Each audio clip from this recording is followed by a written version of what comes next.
A very good morning, students. I hope you all are doing well. So, today we are going to begin with the section number 2, page 102. Wildlife photography and filmmaking seems like a lot of fun. Would you encourage youngsters to take them up a profession? कहता according to the author अलग अलग cities में जाके countries में जाके wild life पे research करना do you think youngster को यही प्रोफेशन चूज़ करना चाहिए so answer is for those with an interest in nature and creative I where wildlife photography can be a wonderful hobby. However, it's extremely difficult to turn it into a full-time career or profession, as the competition is very stiff and the opportunities to make a living out of it very few. Stiff होता है difficult. अब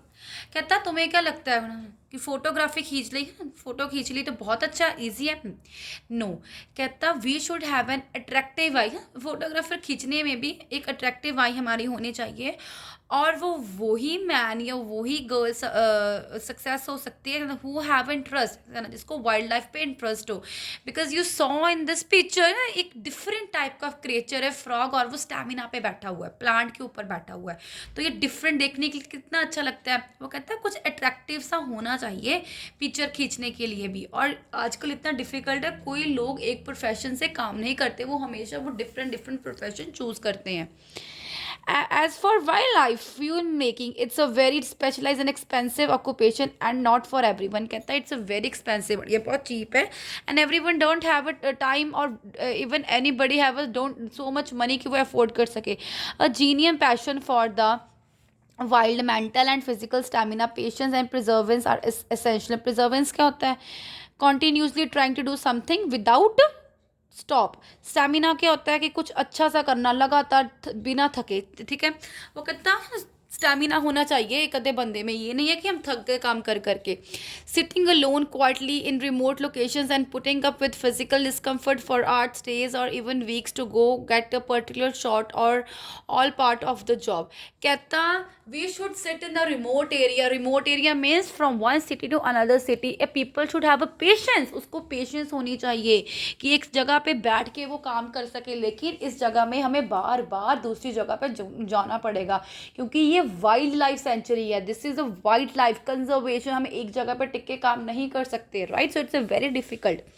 the monetary rewards are very uncertain कहता यहाँ पे reward कुछ नहीं मिलता and there is no job security कोई जॉब सिक्योरिटी भी नहीं और रेगुलर सैलरी भी नहीं है this is up to on your promotions you should be prepare to take up this profession for the love of it rather than for anything else अगर आपका interest है आपको लगता है कि यू कैन डू इट आपको लगता है कि आपका पैशन है डेडिकेट है आप सब कुछ कर सकते हो this is only then fit for you